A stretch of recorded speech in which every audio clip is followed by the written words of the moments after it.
The NBA draft is right around the corner, and we are going to play a fun game today. Welcome to the Angle Fantasy Basketball Podcast. I am your host, Andrew. This is our first time doing this type of game today, and we think we picked out the perfect contestant for it. So for starters, let's bring in my co-host, my partner in crime for all of the rookie content that we do here at Angle, coming to you from about 30 minutes away from me. Mitchell, how are you today? Doing really well. Just got back from work and ready to talk the draft. And, moving forward, it's going to be some really exciting stuff that we're going to put out for you all.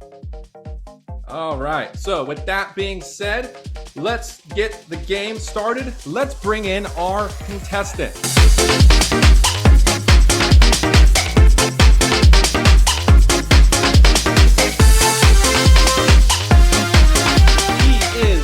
Dynasty contributor for SportsEthos and the host of the Punt Intended Podcast, a close friend to the Angle fantasy realm. Mark C., how are you today, sir? I'm doing good. Thank you for that lovely introduction, Andrew. You told me before we were recording this pod that we're playing a game of sorts, and I'm like, I'm in. I love games. So I don't know exactly what you're going to throw at me, but we'll find out. All right, so let's go over the rules of the game now to get you up to speed here. So usually when we come in with these pods, we have a pretty clear structure of who we're going to talk about. But today we kind of told you just the nature of the game, but not really who's going to be brought up. So we're going to play a fun game of Would You Rather today. And so with Would You Rather, we're going to present you with two players, and you're going to give your feedback on who you would rather have in a dynasty basketball setting. And then, of course, Mitchell and I are going to, chip in our input for each of these scenarios as well. So it'll be two player per scenario. We got a few to get through here. So let's go ahead and get started. Mitchell, lead us off. Yeah, so Mark, I gave you a really exciting one near the top of the draft. Who would you rather have, Tre Johnson or Ace Bailey? And to give a little bit context, Tre Johnson, someone, who has a good head over shoulders, very mature. He had a really good combine. He's someone who's very malleable, who can fit in many different roles because of his shooting prowess. And Ace Bailey, on the other hand, someone who is seen as a higher level of a prospect, but has some of those mentality concerns in terms of maturity and possibly work ethic, declining interviews with some possible and workouts with some possible landing spots here. So, Mark, who are you going to take, the safe option or the boomer bust option? It's an interesting way you put it. I'll start with who I'm taking, and that's going to be Tre Johnson. I trust Tre Johnson has a NBA skill to hang his hat on already, and that is his three-point shooting. One of the best, if not probably the best shooter in the draft. The threes are going to be there. It's going to be a decent sort of points. Now, you may quibble at the steals, assists. Is the efficiency going to be above average? But, if we say, okay, hits and some of that works out, it's a pretty good points, threes, and then some other contributions elsewhere. With Bailey, I guess the tough shot making could be there, but I don't trust his floor as much. I didn't actually hate some of his ancillary moments on film, such as his rebounding and off-ball defense and blocks, but I don't know if there's as good of a role security with Bailey, if he's going to fit in, and then even how that's going to translate for fantasy. I think the range of upside is actually not even too high with Bailey for fantasy. Maybe on the court it is if he just develops everything well, but I think that's a lot of narrow avenues for him to work out as well as Tre Johnson can. That's a great point. And like you said, with the output, especially for 9 category fantasy, it's like, if the shooting is efficient, then the 9 category rankings will like him, such as like a Michael Porter Jr. Like, he doesn't contribute much in assists or defense pretty much at all, but the scoring and rebounding output with the efficiency is why the ranking system likes him. So it's like, that's a main scenario where a ranking system will like Ace Bailey. But if it's just some scoring and rebounds with bad percentages, then this could be someone who's hanging outside of the top 180 or something like that for, a lot of the seasons that he's going to be in the league. And with Tre Johnson, there is actually multiple really good 3-point shooters in this draft, like multiple 40% 3-point shooters in this draft. But the volume that Tre Johnson was producing at is, far and above some of the other ones like a Con Kneppel or a Jase Richardson. So I would agree with you. I would go with Tre Johnson. Mitch, how do you feel about that one? Yeah, I'm kind of torn because I'm in a similar situation in our Angle League where I may be presented with that decision between a Tre Johnson or Ace Bailey at pick five. And those are two of the names that I'm looking for. Given uh, how my team is kind of developed, I do lean on the Tre Johnson side just because of the high free throw percentage, the volume threes, and just the better overall floor, especially since he's constantly being mocked over at Utah, which has a big gap at that two guard position, especially with Jordan Clarkson possibly out the door, and Keontae George more looking like a bench option moving forward at the two spot. So the upside is very exciting, especially if he does develop those peripheral stats in those like assist numbers and possibly even steals. But the points is really what's really exciting there, especially since there is that drop off in that category after that Cooper Flag and Dylan Harper type prospects are off the board at the top two. Yeah. All right. So looks like we're all pretty on board with Tre Johnson here, but landing spot is definitely going to dictate some things here, specifically for an Ace Bailey, because what he's doing by not working out for some specific teams in his range, I almost get a weird feeling that he's trying to get dropped down to Washington because he knows damn well that he's probably the number two option at worst in Washington, maybe number three if Sar's scoring takes another leap and if Ace doesn't, hit the ground running very well. So that's one to watch. There is kind of one spot in his potential range that I do like, which would be Washington, but in most cases, Tre Johnson seems like the pretty safe option here. Okay, so let's move on to our next scenario for you here, Mark. A couple of dynamic, fun playmakers that both possess their own unique physical attributes. Mark, in a dynasty setting, would you rather have Jeremiah Fears or Egor Demin? This is pretty easily Jeremiah Fears for me. And I've spoken on him on multiple pods now that I really love his upside. And I'll acknowledge that, Fears will probably either work or won't work. He does have to walk a narrow band of on-ball creation, smaller stature guard where, hey, that either normally works or it doesn't work. And you either are the guy leading your offense on your team, or you're this rotation guy, which you can put up stats in, but it's not as good.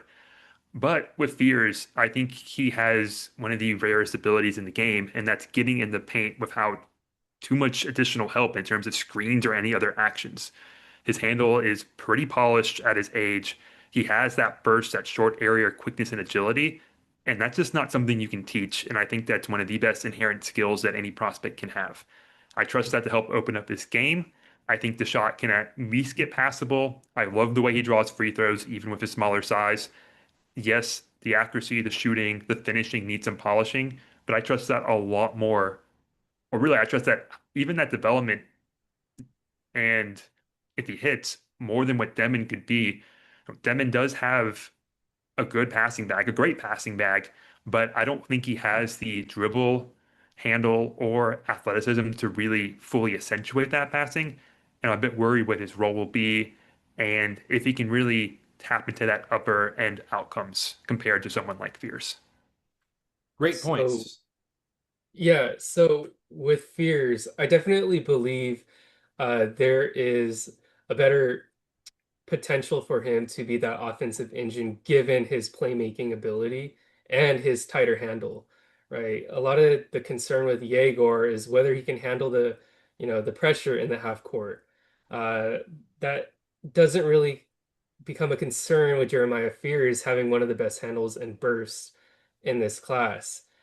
I will say with Fears, and I'm going to redirect this back to you, Mark, do you have a concern with his at the rim finishing given his numbers in college where he hovered sub 50%? Yes, the rate at which he was getting into the rim and drawing those fouls was great, but in terms from an efficiency standpoint, how much does that play into effect in his nine category skill set? So I don't think I would ever call his finishing to be like at an average or above average level. So yes, that will hurt his field goal percentage. But as you pointed out, if he gets to the rim so often, that just has so many positive trickle down effects. Whether that's just helping your own scoring, whether that's helping you get free throws, whether that's drawing in the defense so you can dish it out and get assists, or just generate positive offense for your team. So, yeah, if Fears gets, I think he'll get to the rim a good amount, and it may not look pretty for himself, but I think he'll be positive for the offense. That's something NBA teams can build around. He can build this advantage creation package out of and do a lot of positive things. Maybe it doesn't translate for fantasy directly, but if he's getting them that usage and that volume up, you are going to see some trickle down effects in his counting stats where you're okay with a slightly, under below average efficiency. You'll take that hit for all the other positive stuff that you're getting from that. And and what really compensates with Fears is that he's a great free throw per shooter on multiple free throw per attempts a game. So he can be that anchor for you, similar to like a James Harden to a lesser extent, right? Versus someone who goes to the line very often, like an Isaiah Collier, and he doesn't hit those free throws. So Fears at least has that anchor that he's going to provide you with, the high free throw percentage on good volume. And that's really what you want.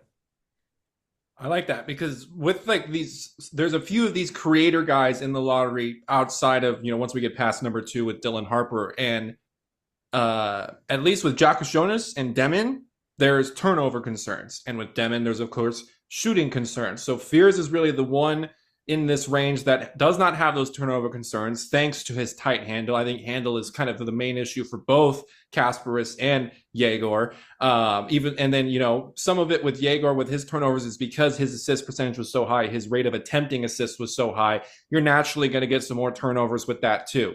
But, as Mitch was alluding to in our Discord server earlier, Fears is someone you're going to need to be patient on. And that's just because, not only because of his size, but just these rookie point guards always have a bit of an adjustment period. And that's pretty much across the board. It's very rare that one kind of transcends that and is shooting at a high rate and not having any other types of issues with getting to their spots. It's pretty rare to see. So as these rookie point guards, get a year or two to kind of figure the game out, you're going to see that big payoff. Whereas with someone like Egor Demin, you're hoping for much more of tightening down the shooting, tightening up the handle and decision making.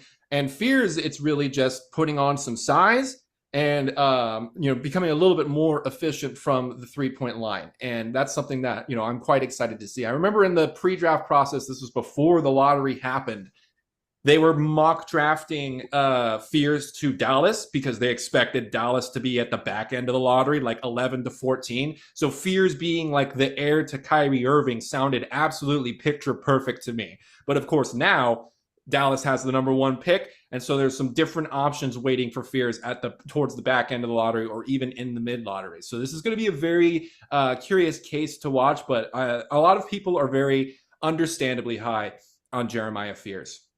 Okay, Mitchell, let's bring up the next scenario for our contestant here. What do you got?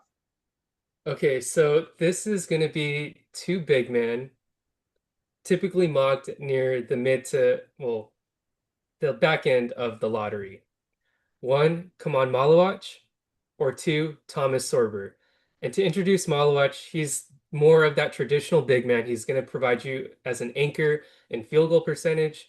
He's going to be a decent source of points along with strong rebounds and a decent amount of blocks as well.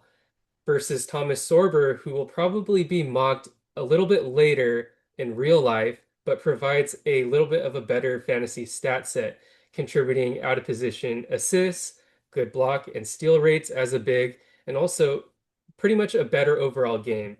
So what my question for you is, Mark, how much do you buy into the draft capital of maybe Khaman going, mid lottery versus Sorber, who may just be outside of the lottery but has a better fantasy stat set? I'll tackle the draft capital question first. I I don't really pay attention to it that much. I rather just rank the players, unless it's like some huge, jump up or a player was way overdrafted versus the preliminary consensus or underdrafted. So like I guess going back a couple years to draft Twitter's darling Sharif Cooper, who I mean I loved him, but he just dropped and dropped, and it's like, oh yeah, these teams are seemingly rightfully concerned about his small size, never really got past the G League stages. Versus like Tijan Salon last year got drafted high, and I ranked him a little higher than I would have, but even then I wasn't that high on him pre-draft. I more thought the Hornets just were a little crazy for that pick, and it didn't really shift him up too much. So draft capital, I rather just evaluate the talent personally with a slight jump. I feel like the capital just more impacts maybe their 1 to 2 year production, which I care more about that midterm 3 to 5 year.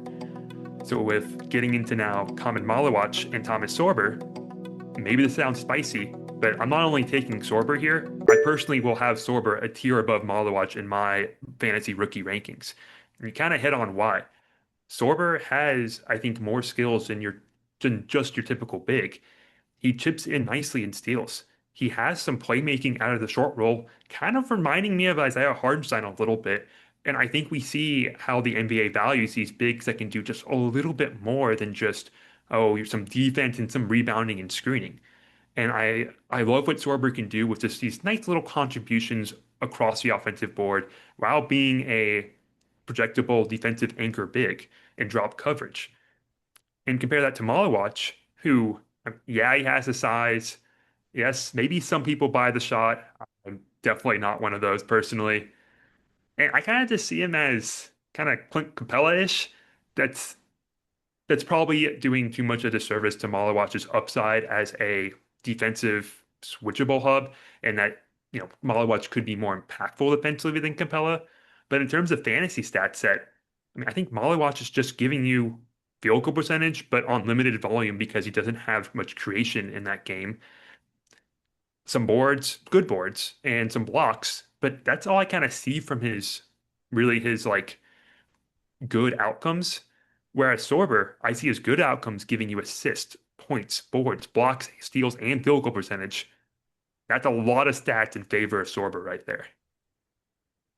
Agreed. And one thing I mentioned on a previous podcast is sometimes it can be frustrating to me when teams assume a center who didn't start playing until pretty late in his career, like, 17, 18 years old, is going to be able to figure it out on an NBA level right away. It's like, I don't know if it's because I played center in high school, but it's like people just figure that it's so easy to play that position and easy to learn it in just a couple of years, when really there's so much more that goes into it. And I guarantee you Thomas Sorber has been playing organized basketball for longer than Khaman Maluach in the first place. So, there is definitely those concerns with just the overall rawness of Maluach. I understand the athletic measurables is probably what's the most appealing to him. And my question for you, Mark, in regards to Sorber with these measurables, obviously due to that foot injury, we didn't get to see him at the combine. So I think there's some potential questions that could have been answered if we did get to see him. But based on my research, there's some people that have kind of labeled him as a bit of a tweener because he is 6'10", and some say that he's not hyper athletic. So at that size, if he's hyper athletic, he's like an Amari Stoudemire. Or if he's this same build right now, but he's 7'1", 7'2", then he is like a Yusuf Nurkic or an Isaiah Hartenstein. So does that kind of tweener status worry you in any way, or are you not too concerned with it? Maybe thinking that he probably would have shown out some good measurables at the combine had he gone. No, it's not something I'm too concerned with Sorber. I mean, he did at least measure the wingspan. We saw that come in at 7'6", and which I was actually a little not upset by, but I thought I saw on tape that he looked plenty big enough to be a big. And now everyone's like getting on the Sorber train. Not everyone, but some people are getting on the Sorber train, seeing those measurements. And I'm like, I was on here first. I'm in the coach or whatever the first train's called. I was in the seating first. No, I think he has plenty of size, and you can see that on film that he just looks big, occupies space, stays very stout in his contest. And I think he's got plenty of size to play center and really some strength too to his game. I have no issues with there. I do think he does lack that upper end athleticism. He's not really a vertical spacer, not really too much of a lob threat, and he doesn't have that kind of second jump. So he can't kind of continue contest or continue defensive possessions. but I still think there's a lot to like about what he can do with his size and some okay agility. Not great mobility on the perimeter, but I think survivable. Yeah, to For go into me, that, before he we ranked in as the second biggest wingspan behind Maluach, and it was by less than an inch.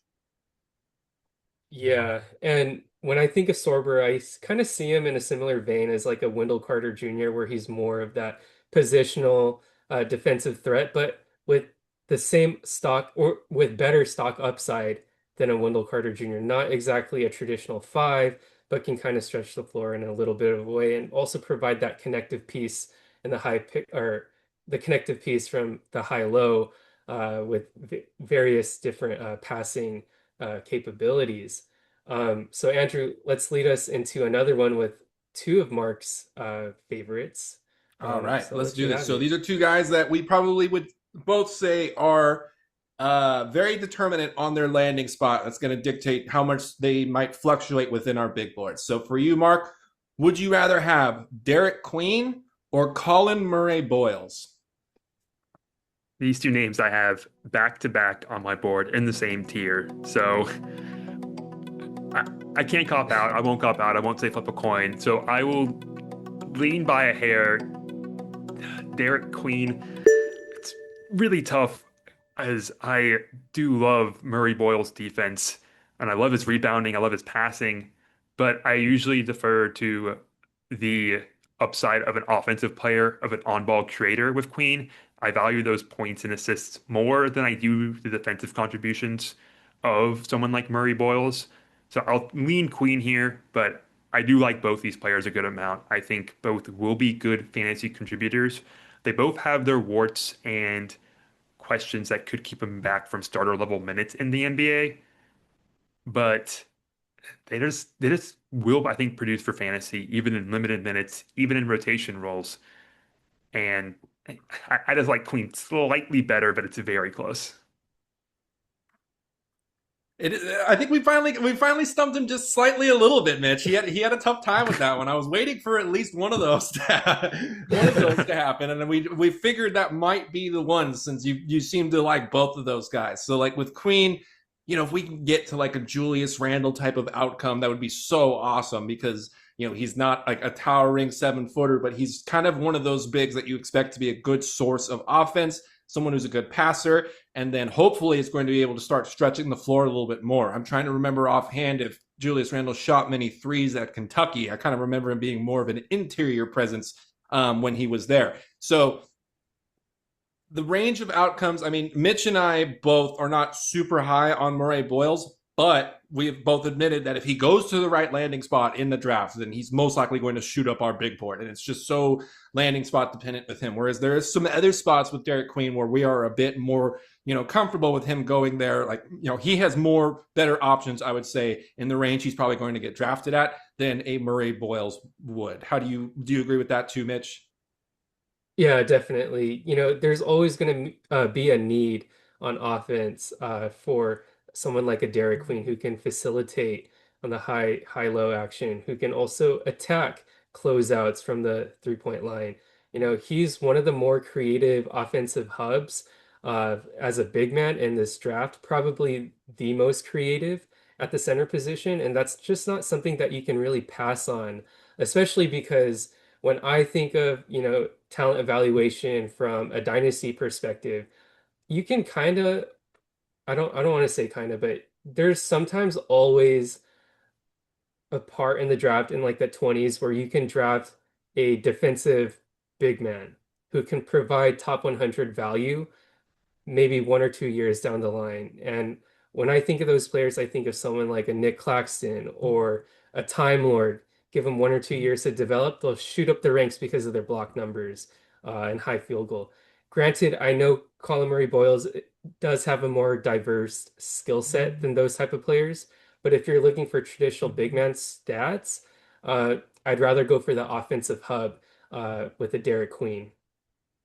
I will do want to add, and you all kind of touched on this, that this is probably where landing spot does matter for these sorts of players in my eyes, where both Queen and Murray Boyles have their warts and are going to be better if teams are kind of, I don't want to say designing their whole rotation around them, but if they are giving him space to operate and kind of building around or supporting them, if they're supporting them. So if a team drafts Murray Boyles and say, hey, we're willing to have you as our, 4 or something, and we'll surround you with some shooters, it shows they're supporting him, and that's a better ideal role. And similarly with Queen, if they're saying, hey, if the Nets draft him and say, hey, we think you can be this on-ball creator, we're going to give you those reps and support you in that.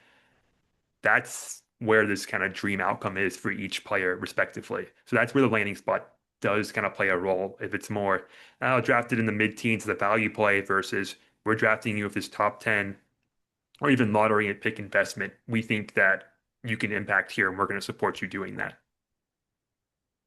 All right, very good. So we got our next scenario coming up here, kind of someone coming out of nowhere as versus someone had a little bit of a fall from grace. Let's lead him into this one, Mitch. What do you got? Yeah, so this one, we're going to give you some smaller guards near a little bit outside the lottery, maybe in the back end of the lottery, depending on how you view them as a prospect. Jase Richardson or Nolan Traore. Jase, very efficient. He's, more of that combo guard. He's undersized, but he provides you with that three-level scoring that you really love to see. Versus Nolan, who's more like an assist specialist, but maybe has some hidden upside that, we really didn't shine a big spotlight on, given that he played overseas and not on the collegiate spotlight. Both players are intriguing in their own rights, and I think we saw development in changes in their role and their rotations throughout the season with Jase Richardson at Michigan State, Tom Izzo kind of being hesitant to put him in a starting role and really make him kind of a focal point of the team until really it was like February where Izzo finally put Jase Richardson in the starting lineup, put him in more a feature role. And we saw his minutes tick up. We saw the usage tick up slightly. And we saw the efficiency relatively maintained and this great output just continue across a greater minutes role. With Nolan Traore, he had the great, was it under 18, I believe, performance last year, where a lot of people, including myself, were kind of pegging him as one to watch. And then he faded away as the European season began, had a lot of muted and underperformance in the French league, but it's really come on strong in the last month and a half, 2 months with some really standout games where you could see the full package of his burst and short area agility, getting to the basket, and all this passing come to fruition. And it's because of that more lead ball role that we saw Traore have that I would lean him. I just finished up my scout on him, and I was pretty impressed with what I saw. Maybe that's some of the recent game film knowledge coming into play there, but I really value these lead on-ball creator types, going back to the Fears versus Demin discussion. And I think Traore has a lot of shades of that. A lot of good agility, great handles, smart passing, high-end passing and vision. And it's just, will that efficiency and shot come around? I also hated his defense, but that's okay for fantasy if he's going to be that good of an offensive player. But Jase Richardson, yeah, he was extremely efficient. I love that three-point shooting, but the smaller stature worries me a little bit at measuring 6 foot barefoot. The wingspan was all right at 6'6", but still you're talking about a smaller player. And I'm not sure if his usage can scale up a ton or ratchet up too much. Believe even in that stretch in the last 2 months, it was around like 21.5%, which for college isn't actually all too impressive when you're talking about these on-ball guards and scorers. It's not bad, but it's not, this really high level.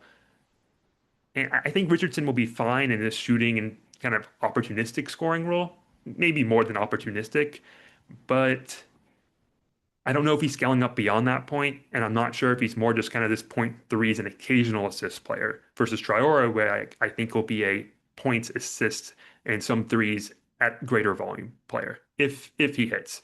There's definitely some downside potential of each player, but I'm going to lean to the more full-bodied on-ball creator in Traore here. Yeah, I mean, Traore had such high draft stock when we're thinking like maybe back to like November, very early on in the season. He was up in that top 5 range. He's very, very highly sought after as a potential prospect. And of course, for 9 category, assists are always so huge to find. And so that's kind of the decision here is shooting or assists. Like with a Jase Richardson, a smaller statured guard who's a good shooter who can potentially develop as a playmaking member of an offense. I mean, the upper echelon outcome you're hoping for here is like maybe like a Jared McCain, someone who is also of a somewhat similar stature, a good shooter. But we saw so much more of a sample size from Jared McCain throughout his Duke season and then during the time when he was healthy for the 76ers. So like with Jase Richardson, there's always like 3 to 4 guys who pretty much rack up first round value, specifically from like the NCAA tournament, March Madness. Jase Richardson would probably be one of those.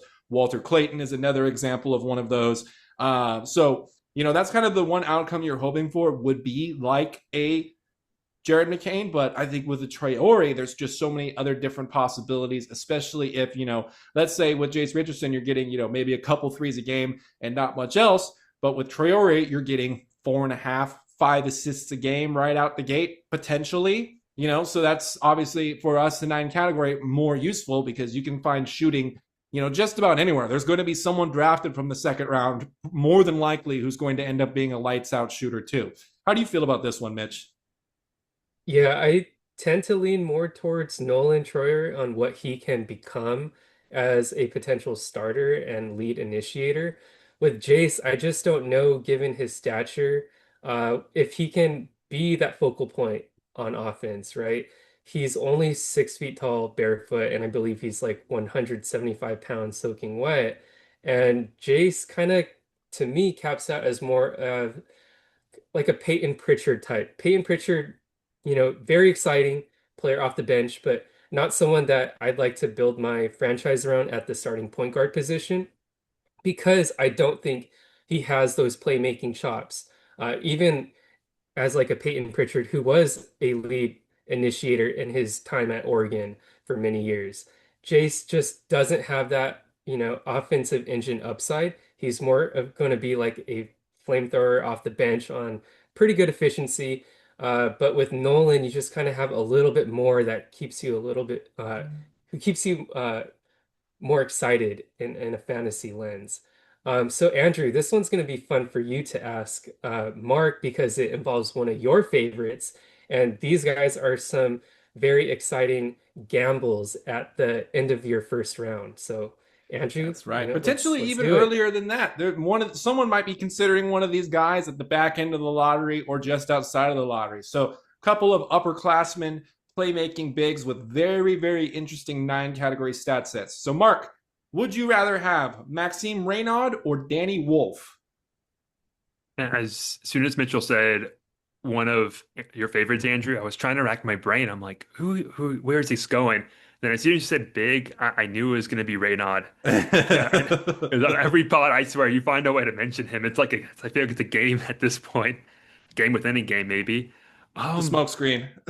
Yeah, tough one here. I mean, they're both, I think, somewhat similar profiles of these bigs who will project to shoot, maybe provide a little bit extra value on not defensive stats, but just kind of moving the ball around and being kind of big. Maybe not impactful defensively, but racking up some stats here and there. And I think with each player, it's really a question of who do I think is going to get more minutes because I see their production per possession to be relatively similar with some different slants. Raynaud maybe providing a bit more blocks with that bigger size, and then Wolf maybe giving a little bit more assists with that passing. But I think I'm going to go Raynaud here because I trust his minutes more. I trust the shooting and the size to translate more than Wolf's varied playmaking. He was tasked at Michigan to be their initiator, and he did rack up assists because of that.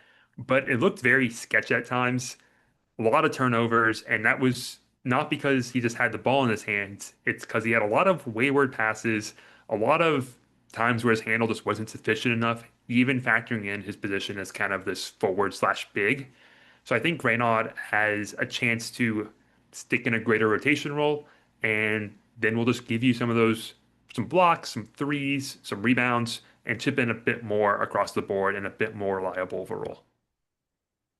For me, Mark, I tend to agree. I lean more on that conservative kind of outlook when evaluating these later in talents. But I will say, if Danny Wolf is drafted to a team that really pumps out his creative side on as a initiator in the, pick and roll, Michigan was running a high pick and roll with him and Golden, where, Golden would come up from the 3-point line and Danny Wolf would initiate like a high-low action from. It was a lot of fun, but we've seen for so many times those careless turnovers and whatnot. But I will say, like, if there's a team that can optimize him, I'd have to lean Danny Wolf here just because of that diverse stat set.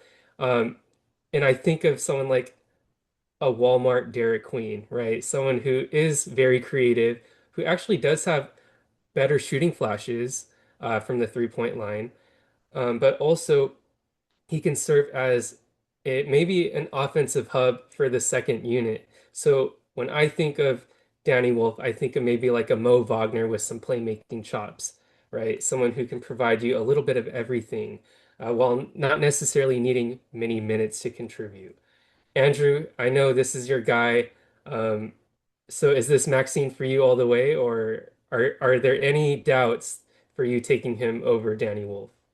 How dare you? First off, just kidding. No, yeah, Raynaud all the way for me, and it's more so from the scoring ability, and he actually has some self creation too. So in regards to the draft class, he's pretty up there in drive attempts to the rim. Like he is someone that they were also comfortable with handling the ball. It didn't result in as much dispersal as Danny Wolf's ball handling did, and that was because Maxime Raynaud was the main star and scorer of the Stanford team that he was on. And so, the outcome of a even Brooklyn or Milwaukee version of Brook Lopez is something that entices me quite a bit more than what Danny Wolf could potentially be. And I just think, too, Raynaud did actually come out of the combine in the top 5 in a few of these measurements and categories among big men. And one of the main arguments against him was potential athleticism limitations. And so seeing that, and really the only big man that wasn't present was Sorber.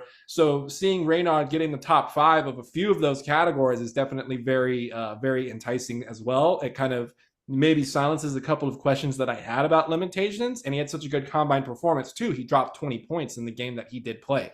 So I'm going to have to go with him. He just showed such drastic improvements year over year in Stanford, whereas Danny Wolf started off in the Ivy League and then made his way over to Michigan in his last year in the NCAA. So I'm going to have to go with Raynaud on this one.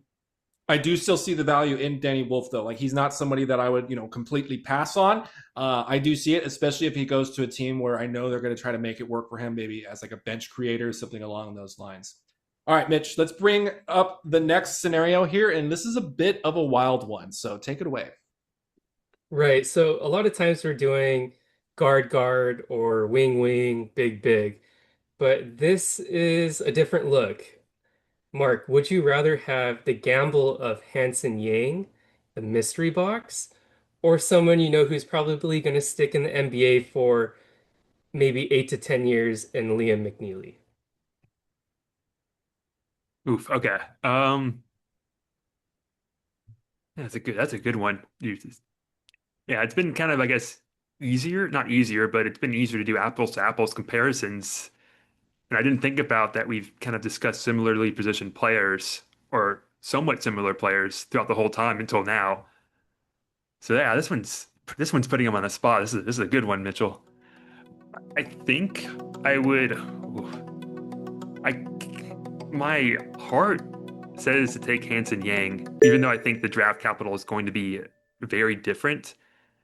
And partially that's just because Hansen Yang mystery box. I mean, maybe you get the ray gun, making that Call of Duty reference there, and it works out. Yeah.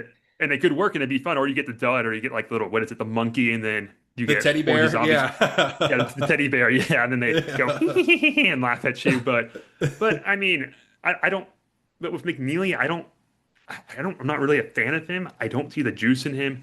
I know I believe, it was an ankle injury during the season, and maybe that affected his shooting. I just don't see much dynamism in his game, even factoring that in. I don't really see where his stat set's going besides just tall, get some boards and some threes, and that's kind of it. Wasn't really creating any defensive events.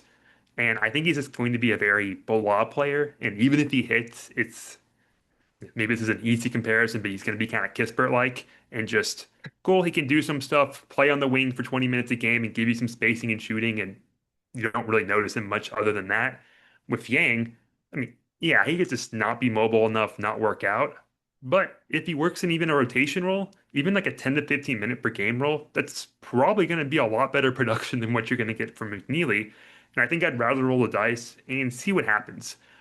It is going to be probably a little draft capital. If he's taken more in, 40s plus, I think teams are going to see him more as that straight lottery ticket and just maybe it happens, but if not, we'll just move on quickly. If he's taken in the 30s, then I think he's more seen as that priority second round pick that teams want to get under control and think maybe there's a little bit of something here. Maybe there's also something maybe Leonard Millery about Yang when he gets drafted and managers are like Yang, Yang, Yang, Yang, and it just doesn't happen. But I'd still rather take that shot, I think, than Liam McNeeley. Yeah, Mitch, what was the main thing we said when we were putting our big board together about Liam McNeeley? The shooter that can't shoot, right? Yeah, we can't put a shooter who can't shoot in the top 30, you know? And even if he can shoot, like you said, Mark, that's like a Corey Kispert if he ever raises those percentages. And that's not the most exciting player to own in a dynasty format. I'd rather wait those 2 years and see if Hansen can become something just because of that upside and the ability to produce in limited minutes. You're going to need Liam McNeeley to play 30 minutes to even provide you perennial top 150 to top 200 value. If he's not playing 30 minutes a game, this is like basically Tony Snell, right? Like maybe you'll get me 1 3 and maybe, I don't know, 2 or 3 rebounds, but really nothing else.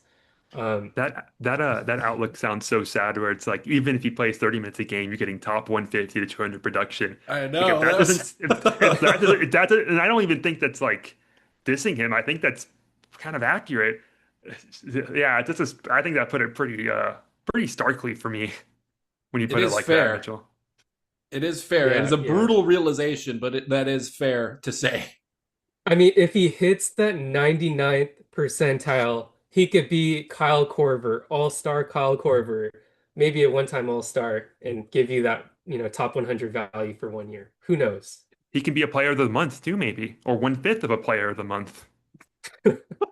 Exactly. For the player of the Exactly. month.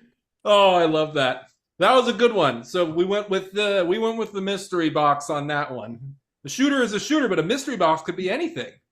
All Could right. even be a boat. Exactly. Oh, Family Guy. Yeah, Family Guy reference. Love that. Love All that. right. Love that meme when people talk about prospects. Just slap that gif in there. Oh yeah, it's a rinse and repeat gif. It's always such a good one. The mystery box is one of the favorites of all time for sure. Okay, so next one here, kind of coming back down to earth a little bit. These are some very interesting utility guys for their size and kind of producing a little bit all over the place. Mark, would you rather have Nique, Clifford, or Ben Saraf? Ooh, okay. Yeah. Kind of, I want to say different roles, but not fully. Saraf was trying to operate as that lead ball, initiating the offense, running things a little bit. And so was Clifford just at an older age in the States as a 23-year-old. But Saraf, I think, a lot of questions about what he can be, what he's going to develop into. And this is where, compared to someone like Traore later, yes, you could argue both, Traore and Saraf are younger and could have room to grow and have a little bit of those, where could they go outcomes. But I see more potential in what Saraf can do, or sorry, what Traore can do with the ball compared to Saraf. And that's where this delineation of, the floor and likelihood to reach ceiling comes into play. I don't necessarily fully see that for Ben Saraf. And compared to Clifford, who, yes, Clifford's an older prospect, but I like a lot of what he can do. Now, he could just be this player that sees, 25, 30 minutes per game and is more an off-ball role player and doesn't see necessarily great stat potential, but I still think he contribute nicely across the board. I liked some of his off-ball moments on film, such as his touch passing, some of his relocation shooting and movement shooting, and just ability to chip in, know where to be on defense, and get some steals, maybe even some blocks. That's probably a bit too optimistic at the NBA level, but I think I like a lot more what I know Clifford can provide there. That I think he'll fill a good rotation role for quite a while. And really, I don't really trust Saraf development enough to put him over the reliability of someone like Clifford. Ben Saraf, he's essentially like a Egor Demin, but a lesser version, taller guard who was thrusted into a primary initiator role, but both really has concerns in terms of their overall shooting efficiency, their ability to be a threat in the half-court offense. And when I think of Ben Saraf, I think, oh my gosh, could this be the next Killian Hayes? Maybe, right? Another European prospect who was a jumbo initiator who had questions about their shot, um, but not as high profile. KOC really bumped up the value of Killian Hayes as his number one prospect. Ben Saraf could potentially reach that outcome that KOC once wanted Saraf to be, similar vein of player. But at the back end, like I was talking about earlier in this segment, I tend to be a little bit more conservative on the type of players I draft in the end of the first round. So, Mark, to your point, I do agree with the Nique Clifford choice here. There's less risk.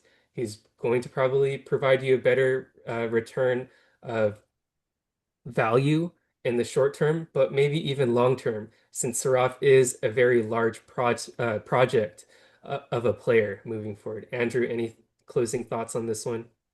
Yeah, I mean, I think Saraf might be above on our big board right now, but I know we were also, of course, taking into consideration potential, like gauging trade value as well as the overall draft stock of where Saraf might get taken. We think he might get taken a little bit earlier than Clifford, but I think in the next version of the big board you see, Clifford's probably going to be above him. I think they're pretty close to each other right now, anyways.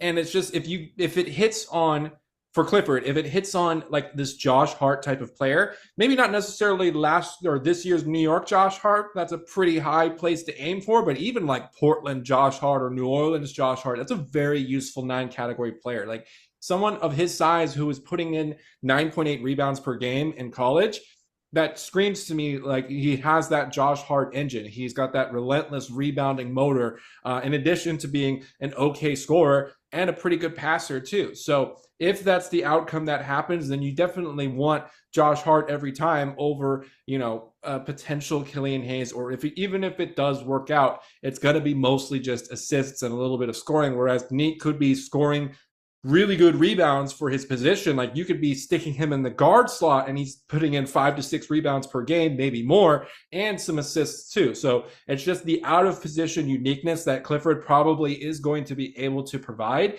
I think is what's the most enticing thing about him here. If we can hit on that Josh Hart value, that's a huge win, especially in the back end of the first round. And of course too, once we get late in the first round, I care even less, probably zero about age at that point. Like once we're in the 20s, I'll take a 26-year-old at that point if I have to, if I think they're going to work out in the NBA. So Clifford's age at that point means nothing to me. It's usually not something I take that much stock into in the first place, but once we're in the 20s, something around that range, definitely not a concern of mine whatsoever. All right, Mitchell. We got our last scenario here for Mark, and we wanted to get at least one that was kind of towards the deeper end of the first round, maybe even beginning of the second round. Take it away, Mitch. Yeah, so this is a really interesting one because two very different prospects that play a very similar, who play the same position, essentially. Hugo Gonzalez, the motor from Spain, very great defensive identity type player, or a Drake Powell, someone who projects as more of a three and D type option, but with a limited sample size. Actually, both have limited sample size. What am I saying? Both Yeah, have very yeah. limited sample sizes. This is very two players who come with, I think, high pedigree. Powell being a pretty highly recruited player in the college, and Hugo Gonzalez kind of, even without the minutes, just being this kind of well talked about and well received prospect. And because of that, I almost want to say neither, because it's so much limited flashes. You're judging on flashes here, especially Hugo Gonzalez, who did not play too much with Real Madrid. I feel like I'm almost relying on what other scouts who have inside intel are saying to try to kind of craft a picture here of Gonzalez. Because of that, I'll be honest, I really don't have the greatest insights into him. Just there's not as much film. I usually rely on that. Not rely on that, but I like marrying that with stats a little bit. And then when the stats are already small, pretty small sample, it's like how much stock can we put into them? With Powell, I did like the moments we saw on film of him providing good defense, providing some spacing and doing some things. I think I will lean slightly Powell here, with the caveat that Gonzalez is someone I need to dive into probably a little deeper to have a more well-formed opinion of him. But with Powell, I think he will stick around in the NBA. And I don't know if he'll be that impressive for fantasy. It may just be some threes and steals and rotation minutes. But I think I like that more than what the mystery box of Hugo Gonzalez is, where it's more of this kind of stout defender who can maybe do some stuff off the dribble, maybe can't, probably not too polished enough to do that. Where that isn't as appealing a mystery box as Hansen Yang is, where Yang could contribute across the board. Hugo Gonzalez feels like he's more of a reliable contributor if he hits. And with that, I think smaller range of outcomes for Hugo Gonzalez, I lean toward Drake Powell here. That's interesting because Powell to me represents like this year's potential Peyton Watson, just that defensive specialist that's coming in the latter portion of the draft who might be able to put in some threes as well. But let me read off to you Hugo Gonzalez's measurements from a combine makeup activity. 6'6.25" barefoot, 222 pounds, 6'10" 3/4 wingspan, 8' 5.5" standing reach. Does that sway your opinion at all, Mark? knowing those combine measurements for him, or does it not really change things for you? Because I know we don't have a lot of sample size to work on, but we do at least have some measurements. Hey, Drake Powell has the highest vertical in this year's combine too. So this is true. Yeah, we're not sizes on this pod, maybe. So yes, Hugo Gonzalez measured nicely, and that's a lot of the appeal is the frame, and when he fills that out and develops, that's an enticing player, and you want to envision what he could become. But I think I personally feel like the frame and the hype is doing a lot of the work for him, and it's a lot more sizzle than substance right now with Hugo Gonzalez. And you could easily say the same about Drake Powell. I think there's just a little bit more to go off of. Where if I'm at the clock and these are my two highest prospects, I would probably lean towards Powell just because I think there's a little bit more security in him. And also of him hitting earlier, where Hugo Gonzalez could be someone who takes even a bit more years, or maybe he's even a draft and stash candidate and he's still playing overseas and we still don't really have an idea of him early. And then you could keep him in your taxi spot or your minor spot. Sorry, this is fantasy basketball. Your minor spot on Fantrax for a few seasons. But then you're still feeling a bit mystery box with him, where I think Powell, one, you'll know sooner if he's hit or not, and you can feel safer moving on. And two, I think he'll get a chance earlier to show if he is anything and give you not even immediate contributions, but at least contributions within 3 years more than Hugo Gonzalez will. That's a concern. Like Juan Nunez from last year was, I think, pick 32 or 33 from the Spurs, and he's still back overseas playing. I think he's on Barcelona right now. So that is that potential concern. Like if you see Hugo slip out of the first round, even sometimes this still happens in the first round with like a Leandro Balmero. He was overseas for a little bit too, even though he was picked in the 20s. So there is that inherent risk that you get him, you think you're about to watch him in Summer League, and then boop, he's back overseas playing in Spain again. So that's one thing you do have to watch for, whereas Drake Powell is most likely going to be drafted somewhere late first to early second round, and then will be have either a good presence off the bench, maybe he'll be in the G League for a little bit and then come up, or they might take at least maybe a year with his development, like a Peyton Watson scenario when he was first drafted to Denver. Any further thoughts on that one, Mitch? No, I think I agree with you, Mark. Powell's the safer bet.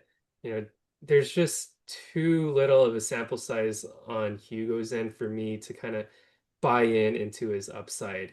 But yeah, this was a great exercise. Mark, you were a really good guest to us. You provided the audience with a lot of great information from a dynasty perspective, if they were especially given that spot in their draft between some of these options that you were provided here today. So, Andrew, you can wrap it up for us. Yeah, that's gonna do it for us today. So before we wrap this up, Mark, let the people know where they can find your work, how they can follow you. I appreciate y'all having me on. You can find me on Twitter at MacAttack145 and on Bluesky at MarkC SportsEthos. Mainly that's where I'll tweet out all the content and articles I write. We'll have our SportsEthos draft guide coming out in chunks, but that should be out in the next, well, definitely before the draft, where you'll get fantasy outlooks and projections and year-by-year projections and rankings and stat sets of players all throughout the draft.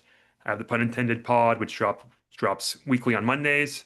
And then I'll work in on my rookie rankings before the draft. That way, when we know the teams and some of the placements, make some final adjustments, those will be out a few days after the draft concludes.